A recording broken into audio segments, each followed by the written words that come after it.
దాంతో పాటు నేను ఇంకొక మాట కూడా ఈ రాష్ట్ర ప్రభుత్వానికి ముఖ్యంగా రాష్ట్రంలో ఉండే పోలీస్ యంత్రాంగానికి చెప్తా ఉన్నా, మళ్ళీ చెప్తా ఉన్నా. మేము 2 ఏళ్లైంది ఈ ప్రభుత్వం వచ్చి.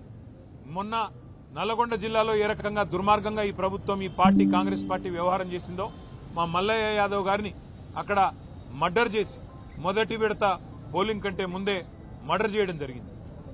నల్లగొండ నియోజకవర్గంలో ఒక సోదరుడు, ఒక బీసీ సోదరుడు, ఆయన కూడా నామినేషన్ వేస్తే నామినేషన్ వేయొద్దని బెదిరించి కొట్టి ఆఖరికి కిడ్నాప్ చేసి ఆయనకు మూత్రం దాగిచ్చారు. అయినా కూడా ఇంతవరకు కేసు పెట్టలేదు అక్కడ ఉండే పోలీస్ యంత్రాంగం.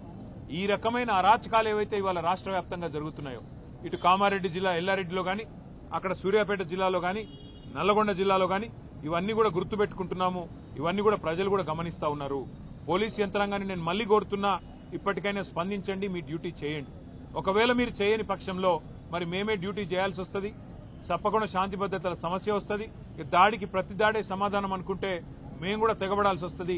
తిరగబడ్డప్పుడు మరి మీకే ఇబ్బంది అవుతుంది, గుర్తుపెట్టుకోమని చెప్పి కూడా కోరుతూ, రాష్ట్ర ప్రభుత్వాన్ని మళ్ళొక్కసారి నేను చెప్తా ఉన్నా, మరి రేపు మళ్లీ ఇంకో దశ ఎన్నికలు ఉన్నాయి.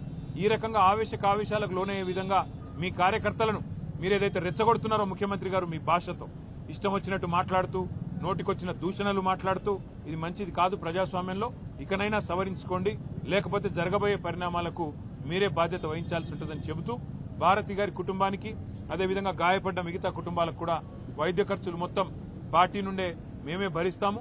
తప్పకుండా ప్రతి కార్యకర్తకు కూడా పార్టీ అండగా ఉంటుందని చెప్పి కూడా మరొక మాట చెబుతూ అట్లాగే మా నాయకులు, కార్యకర్తలకు కూడా నా విజ్ఞప్తి, నా ప్రార్థన, దయచేసి